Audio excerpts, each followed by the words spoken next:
Olá, tudo bem? Eu sou o pastor Teodoro Galante e esse aqui é mais um vídeo do canal Verdade que Liberta.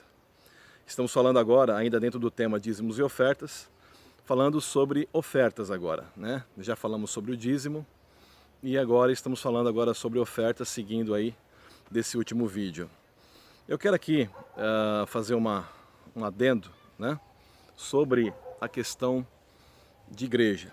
Muitas pessoas podem ter me interpretado mal, melhor dizendo, por conta daquilo que eu falei no último vídeo, sobre a questão de você se preocupar muito com relação à questão do templo.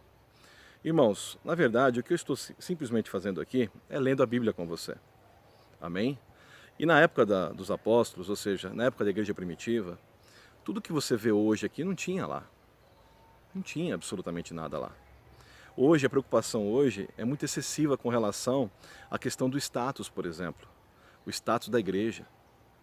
Hoje, a preocupação hoje não é mais com a pessoa em si, mas sim com o quê? Com a denominação, com o conjunto de sistema que se faz dentro de uma denominação, melhor dizendo. Essa é a questão. Hoje, por exemplo, a questão de nomes, a denominação, ou seja, o nome da igreja. Querido, isso daí não tinha isso na época dos apóstolos. E olha que já havia várias igrejas abertas, ok? Quando eu falo igreja, são pontos de reuniões. Porque nós já aprendemos aqui o quê? Que a igreja somos nós. Nós somos igreja. Ou seja, a igreja se reunia em vários lugares. Em vários lugares. Então isso não me dá margem para poder criar um nome. Aí as pessoas falam assim, mas pastor, é uma questão de identidade. É uma questão de identidade, pastor, é isso. É porque nós precisamos saber qual que é a igreja que o senhor congrega, qual que é a igreja que eu congrego. Me mostra na Bíblia que nós temos que ter uma identidade física. Mostra para mim. Não tem, querido. Você quer ver uma coisa? Eu quero te fazer uma pergunta. Mostra dentro da palavra para mim, lá na época dos apóstolos, qual que era o nome da igreja? Hã? Diz para mim.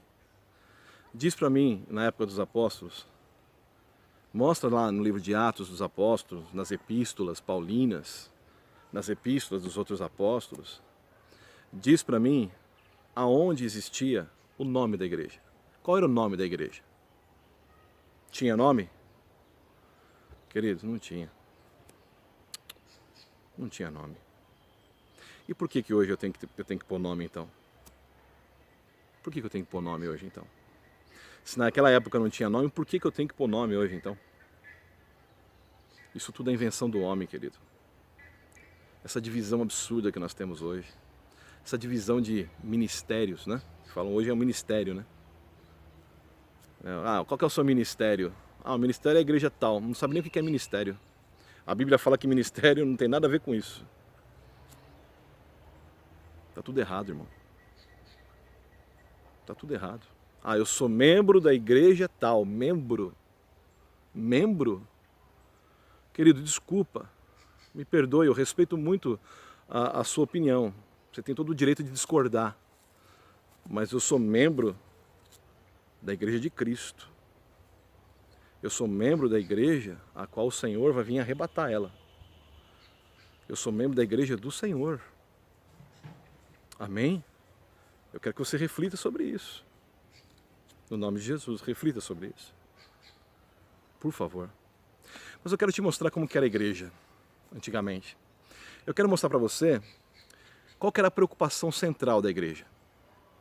Que pelo menos o modelo de igreja, o modelo de reunião, o modelo, por exemplo, eclesiástico, se assim nós podemos dizer, tem que partir da palavra.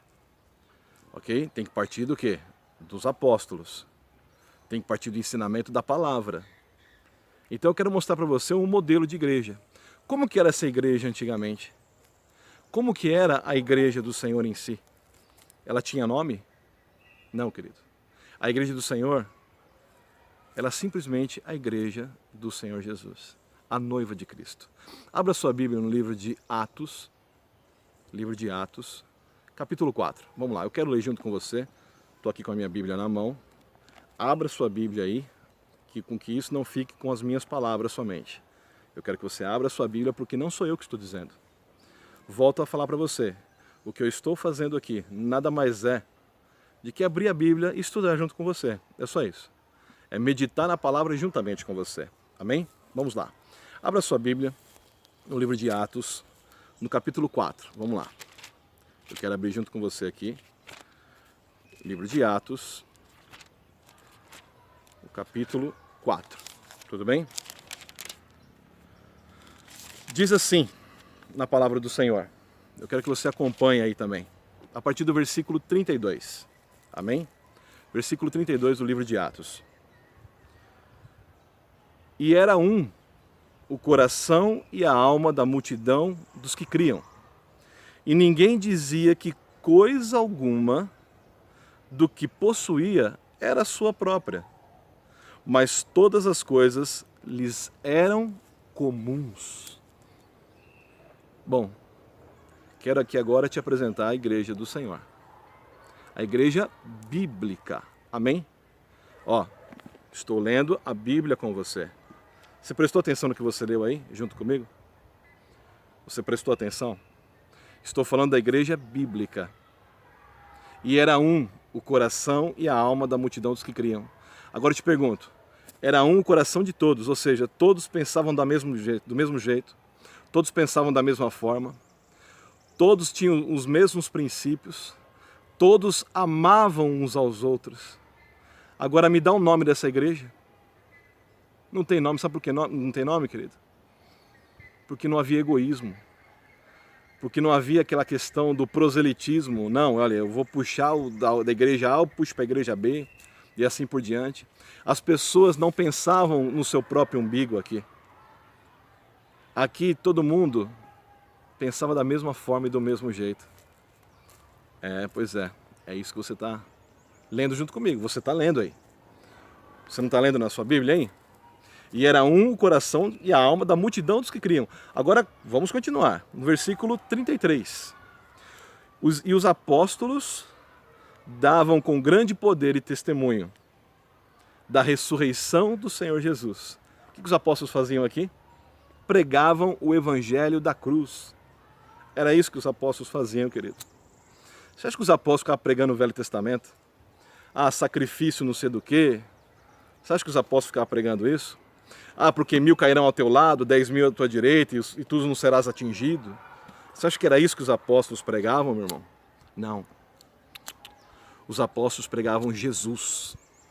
Os apóstolos pregavam, sabe o quê? A cruz de Cristo. Os apóstolos pregavam que eu e você precisamos do quê? De salvação, porque fomos condenados ao inferno. Porque o que nós merecemos não é o céu. O ser humano não merece o céu. O que o ser humano merece é o inferno. Nossa, pastor, mas isso é muito forte, isso é uma palavra muito forte. Não é não, querido. O ser humano é ruim. O ser humano precisa de salvação. O ser humano precisa do Espírito Santo habitando dentro dele para que ele possa fazer o que é correto. E quando eu falo fazer o que é correto, não estou falando de moral aqui. Eu estou falando de fazer o que é certo, que é amar ao próximo como a ti mesmo. É essa a questão. Você viu o que os apóstolos faziam? Davam com grande testemunho e poder o quê? Sobre a ressurreição de Jesus. Pregando a cruz e pregando a ressurreição. Vamos continuar. E diz assim, ainda no versículo 33, com grande poder e testemunho da ressurreição do Senhor Jesus, e em todos eles haviam abundante graça. Não simplesmente havia graça, não. Haviam abundante graça. Continua. Versículo 34. Agora esse é o mais importante aqui que eu entendo, que nós estamos falando de oferta, sobre dízimos e oferta. Agora eu creio que esse versículo aqui, é o versículo chave. Eu costumo dizer que é a cereja do bolo desse estudo. Qual que é a intenção desse estudo bíblico? Qual que é o objetivo, o foco desse estudo bíblico? É isso aqui, querido. Leia comigo o versículo 34.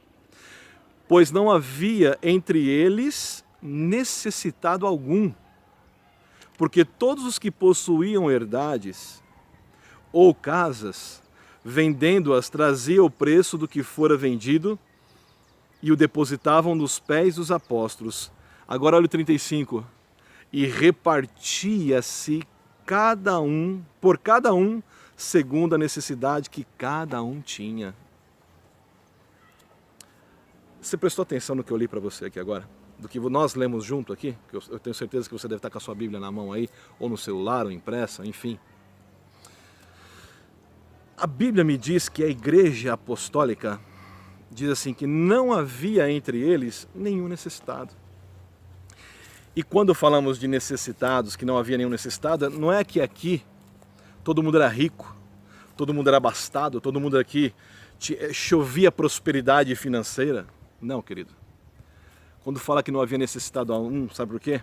É porque essa igreja, quando se reunia, pensava e amava o seu próximo, se preocupava com o seu próximo, se preocupava, por exemplo, se ele tinha comido ou não, se preocupava, por exemplo, se ele tinha roupa ou não. Bíblia. Bíblia. Eu estou lendo a Bíblia com você. Aqui a Bíblia me ensina que a igreja do Senhor se preocupa com o próximo. Não se preocupa com o templo, não se preocupa com canal de televisão, não se preocupa com canal de rádio. A igreja do Senhor se preocupa com o próximo, em amar o próximo, em suprir o próximo. Você quer ver uma coisa? Você gosta de passar fome? Eu não gosto. Eu já passei fome, eu sei o que é isso. É difícil. Agora, se eu amo o próximo como eu me amo, você acha que eu não vou me preocupar com o que está acontecendo com a vida do meu próximo?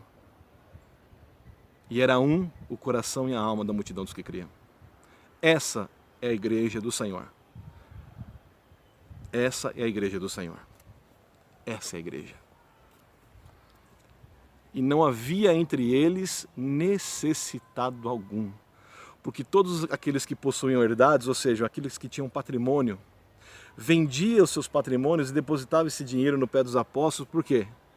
E aí diz assim no versículo 35, e repartia-se por cada um, segundo a necessidade de cada um. Sabe o que eu aprendo aqui, querido? Se eu tenho 2 pares de sapato, eu não tenho 4 pés. Eu não tenho 2 pares de pés. Então eu divido com o meu próximo. Se eu tenho aqui 3 blusas, 3 jaquetas, eu não vou usar 3 jaquetas de uma vez, então eu divido com o meu próximo. Se eu tenho na minha casa 10 quilos de arroz, eu não vou comer de uma vez 10 quilos de arroz. Então eu posso dividir com o meu próximo. É isso que o Senhor está dizendo aqui.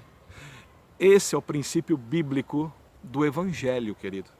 Eu estou te apresentando aqui qual que é o princípio bíblico do Evangelho. Esse é o princípio bíblico do Evangelho. O amor ao próximo. É por isso que eu quero que você não me interprete mal com relação a quando eu falo sobre templos. Quando eu falo sobre essas questões de desafios de dentro de igreja, para conseguir bens materiais para o próprio templo, para o próprio, melhor dizendo, salão. Querido, em nome de Jesus. Em nome de Jesus, meu irmão. Pensa no seu próximo. Pensa neles. Com certeza você conhece alguém aí hoje, nesse momento, nesse exato momento, você sabe que existe uma pessoa que precisa da sua ajuda. Existe algum pai de família que está desempregado hoje, você não sabe nem o que está acontecendo na casa dele. Existe uma mãe de família hoje que está desempregada, que está passando alguma dificuldade, alguma necessidade. Existe algum enfermo perto da sua casa, ou o seu parente, ou um conhecido seu, ou um vizinho seu. Alguém está enfermo esperando uma visita sua. Esperando com que você estenda a mão. Em nome de Jesus, não fique inerte, querido. Não fique inerte. No nome de Jesus. Princípio bíblico é amor ao próximo. Amarás o Senhor teu Deus de todo o teu coração, de toda a tua alma e de todo o teu entendimento, e amarás o teu próximo como a ti mesmo. Amém? Deus te abençoe. Te agradeço mais uma vez pela sua atenção, pela sua preciosa e rica atenção. Deixe o seu like aí se você gostou deste vídeo, desse estudo. Amém? E o próximo vídeo falaremos ainda sobre oferta. mas sobre os três princípios da oferta, amém? Eu quero ensinar para você quais são os 3 princípios da oferta, para a honra e glória do Senhor. Deus te abençoe, fica na paz do Senhor. Um abraço.